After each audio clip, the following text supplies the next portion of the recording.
Hi అండి, welcome back to Mouni Harins arts and blogs. ఇవాళ నేను తొలేకాదశి రోజు పేలాల పిండి ఎలా తయారు చేసుకోవాలో చూపిస్తున్నానండి. దానికోసం మొక్కజొన్న సీడ్స్ తీసుకొని ఒక బాండి పెట్టుకొని దాంట్లో 2 టేబుల్ స్పూన్ ఆయిల్ వేసుకొని హాఫ్ బౌల్ సీడ్స్ వేసుకోవాలండి. మూత పెట్టేసుకుంటే పేలాలన్నీ ఫైన్గా వేగిపోతాయి.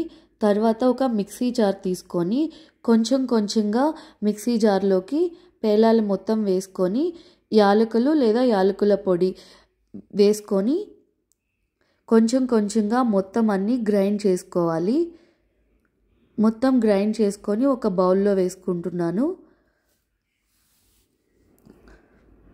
స్మూత్గా గ్రైండ్ చేసుకోవాలి, పలుకులు లేకుండా, అప్పుడే టేస్ట్ బాగుంటుంది. అన్నీ ఇలానే గ్రైండ్ చేసుకొని ఒక బౌల్లో వేసుకొని తర్వాత బెల్లం తీసుకుంటున్నాను. బెల్లం తీసుకొని సేమ్ అలానే మిక్సీలో వేసుకొని గ్రైండ్ చేసుకోవాలి. చాలా త్వరగా అయిపోతుంది ప్రసాదం. ముండలు కట్టకుండా కలుపుకోవాలి. తర్వాత హాఫ్ బౌల్ పుట్నాల పప్పు తీసుకొని మిక్సీ జార్ వేసుకొని మిక్సీ పట్టుకోవాలి.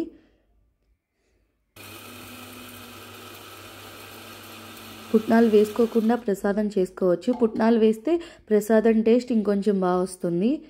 మొత్తం బౌల్లో వేసుకొని అంతా కలుపుకోవాలి. మొత్తం అంతా కలిసేలా పిండి మొత్తం కలుపుకొని దాంట్లోనే 2 టేబుల్ స్పూన్ నెయ్యి కూడా వేసుకొని ఉండలు కట్టకుండా బాగా కలుపుకోవాలి.